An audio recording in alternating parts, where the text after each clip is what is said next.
what I would hope, I think every Muslim should be certain about Islam, but they should always have a sense of fallibilism about their understanding of Islam. Mm-hmm. We hope that our understanding is the correct understanding, mm-hmm. you know, and we should believe that. Yes. But this idea somehow that my understanding is the only understanding, is the only correct understanding, that is the height of arrogance. Mm-hmm. And so I believe in what I'm doing, and I believe that I believe in the four madhabs. You know, I really that's what makes sense to me. Not because I was taught that, and I was taught that, mm-hmm. but because, you know, because I became Muslim as an adult, and I already had a formed intellect. Okay.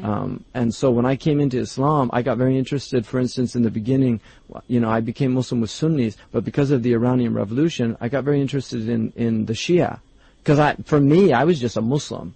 You know, and I didn't have any tribe. You know, I wasn't born in Iran or born, you know, I was born in America. So I got interested in the Shia tradition, you know, because it was very exciting at that time. This is 1979, 80.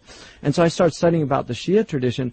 But what struck me about Shia tradition that really bothered me was I couldn't understand how the Prophet ﷺ could have companions for all his life, like Abu Bakr, and that he was a bad guy. The Prophet just didn't know it. That just didn't make sense to me.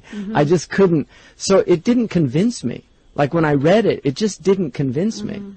You know, I know the fitna, and I've studied that period, and there was a lot of terrible things that were done to the Ahl al-Bayt, but the argument that was made just didn't make sense to me. Whereas when I studied about the madhabs, the argument made perfect sense to me.